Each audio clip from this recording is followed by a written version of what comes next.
Hey, what's up, you guys? Welcome back. Kaja here, Just Simply Sports Now. We all know that the Connecticut Sun eliminated Indiana Fever. And I was not going to speak about this because I feel like we've been talking about racism and all kinds of different things unrelated to the game of basketball throughout this entire WNBA season. But I'm seeing a lot of comments, a lot of crazy podcasts being made to discredit what Alyssa Thomas is saying and what she experienced. So I'm actually just going to play some of what she said last night in the post game press conference, and then I will come back and give you my thoughts. Both of you. There's been a lot of noise across the country heading into this series and before each game, but for each tip off, from each tip off to the final whistle, the Sun have been locked in, professional, and taking care of business. What does it say to the professionality of this team that you've been able to shut out the noise? Honestly, it's been a lot of nonsense. I think in my 11-year career, I've never experienced the racial comments from the Indiana Fever fan base. We had her face on a serious matter that happened in this world, and it's unacceptable, honestly. That serious matter she's referring to, in case you all did not see, there was someone online who had posted Dejanay Carrington as George Floyd and Caitlin Clark as the officer who killed him with his knee on her neck. They just switched the photos out. That's what she is talking about. Something like that, I did say when I posted the video about it, is unacceptable. It has no business being in the game of basketball or being made a mockery of. It's not cool. It's not funny. It's disrespectful. It's just distasteless. It's classless. It's unacceptable, especially when someone lost their life. It's unacceptable. I don't play the rest of the video.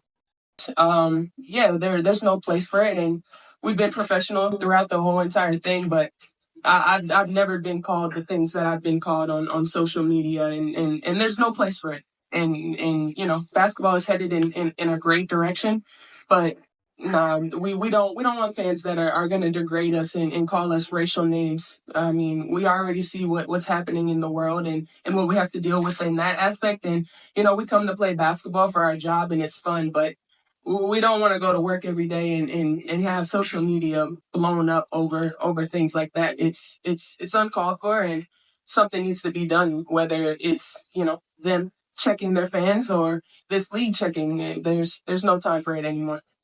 Azar and Gabby? Hey, this question is for Dejanay. All right, you guys. So that is what Alyssa Thomas had to say about the experience as it pertains to the season in WNBA, this playoff series, and what she's experienced. Dejanay Carrington was shaking her head because she has spoken out about it several times. So has Angel Reese. There have been quite a few players that have spoken out about the nastiness and the vile comments that come from Indiana Fever fans.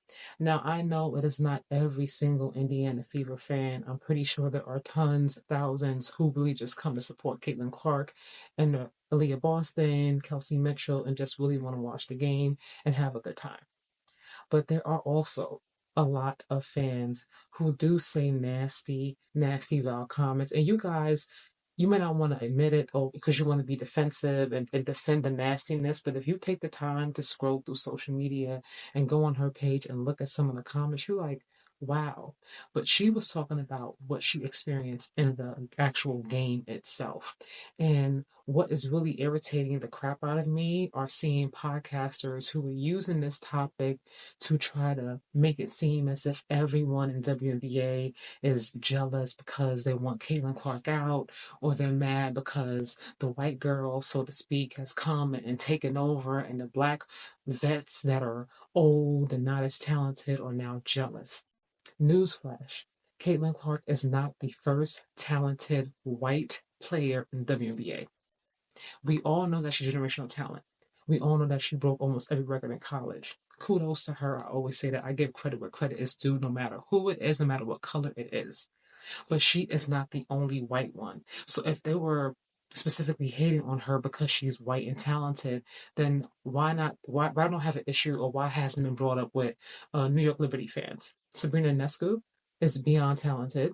So is Breanna Stewart. Those are just two. But there are quite a few others who are very talented and popular in this league.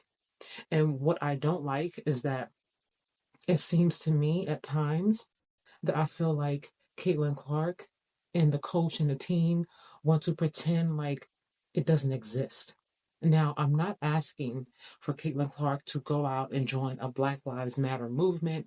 I'm not asking her to wear t shirts and start a nonprofit program. But to act like it doesn't exist, to act like you don't have fans that do say mean, nasty racial things, is what I find to be absurd. How can you tell someone what they experience or what they have experienced isn't true?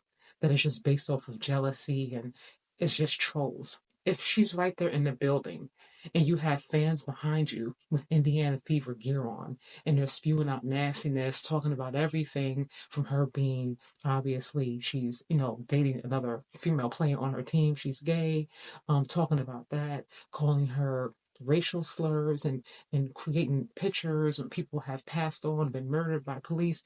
That's not basketball, you guys. It is not basketball. Two things can be true. You can have an Indiana Fever fan base and have wonderful fans. You can also have fans that are not so wonderful. There is no reason to act as if these ladies are all making these things up out of nowhere and everyone's against the white girl because they're black and they're jealous. That is freaking ludicrous. I'm trying not to curse, but that's ludicrous.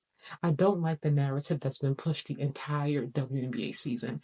Every time Caitlyn gets hit, it's these thugs, these ratchet bitches, these hood chicks with the claws, with the weave, and what? Or it's Brittany Griner, she's a man, and all these different things. It's like, what are we talking about? This is supposed to be basketball. It's supposed to be fun.